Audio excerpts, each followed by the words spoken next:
torno, con un motor eléctrico, hacemos girar un plato de garras situado en el cabezal. Al plato se une la pieza con unas garras, por lo que la pieza gira solidaria al plato. La herramienta, que va unida al carro portaherramientas, se desplaza con este, entrando en contacto con la pieza y transformando parte de esta en viruta. Veamos las diferentes partes en el torno del taller. En primer lugar tenemos la bancada, que es la base que sostiene todos los elementos del torno. El cabezal contiene todos los órganos necesarios para transmitir el movimiento del motor a la pieza. Esta irá fijada en el plato de garras. La palanca que se indica es el interruptor arranque-parada del motor. Estas otras palancas sirven para cambiar las velocidades de giro del cabezal. El carro portaherramientas es donde se fija la herramienta y donde se le da el movimiento. En la dirección longitudinal, el carro puede moverse manualmente con el volante que se indica. Pero si se desea mover longitudinalmente de una manera más exacta con la ayuda de un nonio, entonces se utilizará el chariot. En cambio, para desplazarse en la dirección transversal, puede utilizarse el volante que se muestra. Se puede mover de forma precisa, ya que también contiene un nonio. El carro también puede desplazarse de manera automática con la palanca de avance automático. Esta puede ser tanto transversal como longitudinal. Para regular la velocidad de avance del carro, tenemos las palancas que se muestran. Finalmente, el contrapunto se utiliza para apoyar piezas que sean muy largas o para labores de taladrado de la pieza. También puede utilizarse para centrar la punta de la herramienta o la propia pieza.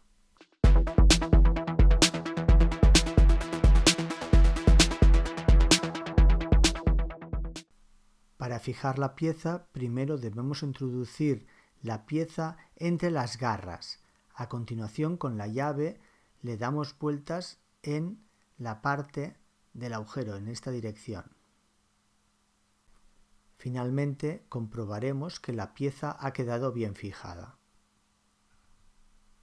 Para arrancar, debemos empujar la palanca hacia arriba. De esta forma, irá en contra de las agujas del reloj. Para parar, debemos situar la palanca en medio, sin ir hacia abajo, ya que si no, el cabezal giraría a favor de las agujas del reloj. Para seleccionar la velocidad de giro, tenemos un selector de color y un selector de velocidades. Actualmente la velocidad es 710, ya que es color rojo y 710. A continuación giramos un poco el cabezal para facilitar el engrane y cambiamos la velocidad. En este caso será 180 y si pasamos al otro rango será 45 revoluciones por minuto, ya que el color es rojo.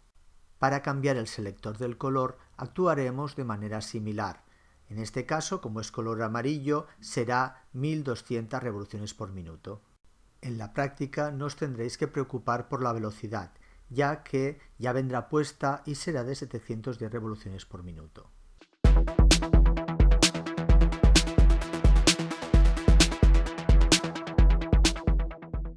El carro portaherramientas es donde se fija la herramienta.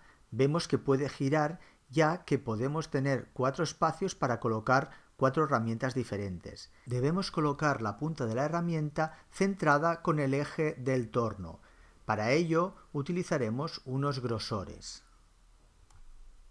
Una vez centrada la punta de la herramienta ayudándonos con el punto situado en el contrapunto, procedemos a fijarlo mediante unos tornillos situados en la torreta. Para facilitar el trabajo, estas herramientas ya estarán fijadas en los tornos. Veamos ahora los movimientos del carro portaherramientas. En primer lugar, movimiento longitudinal con volante en rápido. Se utiliza para acercar la herramienta o hacer cilindrados sin control de medida. Medida longitudinal con chariot. En este caso se hace un movimiento longitudinal, pero teniendo en cuenta la medida de aproximación con el nonio. Con este volante el carro avanza transversalmente. Con este movimiento podemos hacer refrentados, ranurados o definir diámetros. Precisamente debemos tener en cuenta que siempre el nonio transversal mide diámetros, no radios. El carro también se puede mover automáticamente mediante la siguiente palanca. Hacia arriba es movimiento transversal.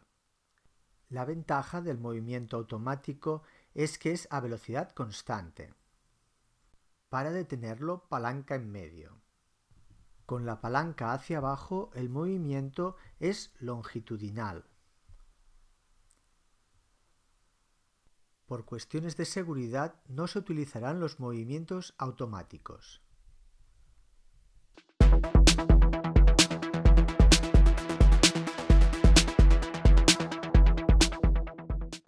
En el contrapunto se fijan elementos como por ejemplo puntos, que es lo que se muestra ahora, como brocas, portabrocas, etc. El contrapunto posee un cono Morse de tal manera que cuando se tira por el volante hacia atrás, el elemento se puede soltar. En cambio, cuando se pone de golpe, entonces el elemento queda fijado. Por lo tanto, para quitar cualquier elemento, se tiene que tirar con el volante hacia atrás. Si se quiere mover longitudinalmente el elemento que hemos fijado, entonces lo podemos hacer con el volante. Esto va muy bien para brocas, avellanadores, etc. Si se quiere bloquear este movimiento, entonces tenemos la siguiente palanca. Si la accionamos hacia adelante, bloquea dicho movimiento. En cambio, si lo hacemos hacia atrás, ya lo permite. Normalmente lo dejaremos suelto. En cambio, el contrapunto puede moverse por las guías. En el caso en que queremos que quede fijo a la guía, entonces lo haremos con esta llave y con este tornillo. En cambio, cuando queramos avanzar por las guías, sencillamente cogemos este tornillo y lo desaflojamos. Ahora vemos que se puede mover por las guías. Generalmente siempre lo bloquearemos cuando hagamos taladros.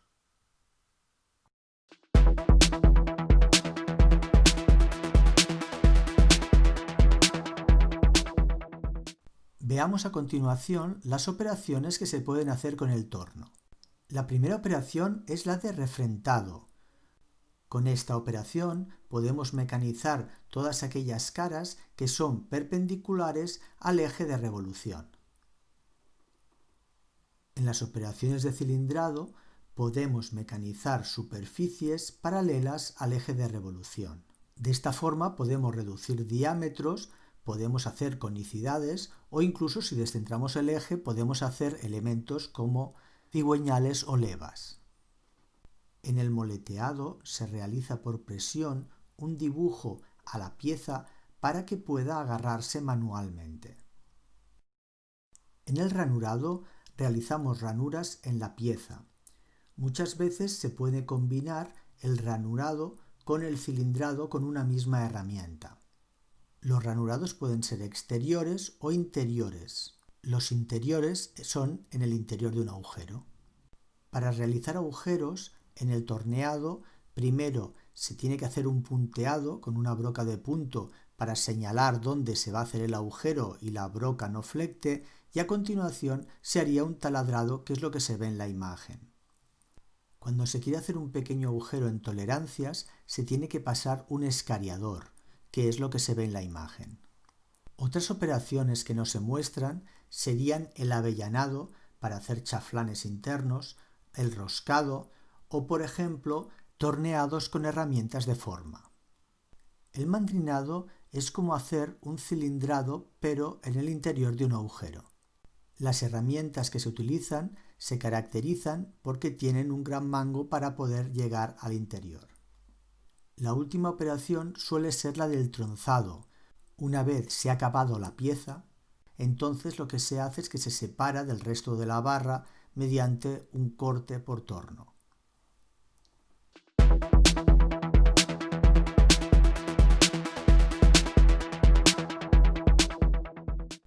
En el taller tenemos otros tornos que trabajan igual que el mostrado, pero que tienen algunas características particulares. En este apartado veremos estas características. El torno que observamos es el torno pinacho. Para arrancar, veremos que el mando tiene un aro que hemos de tirar hacia nosotros. Hemos de empujar hacia arriba. En los tornos Bernardo tenemos una palanca con una bola roja.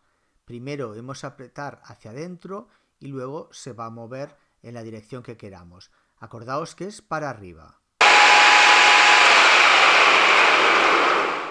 En los tornos cumbre el arranque se hace en un interruptor situado en una columna. Arrancar siempre en la posición 2. Tanto en los tornos Pinacho como en los tornos Bernardo se tiene que bajar la tapa del cabezal para poder arrancar el torno.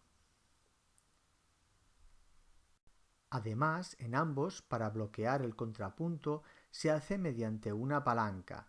Si es hacia adelante está bloqueado y si es hacia atrás se desbloquea.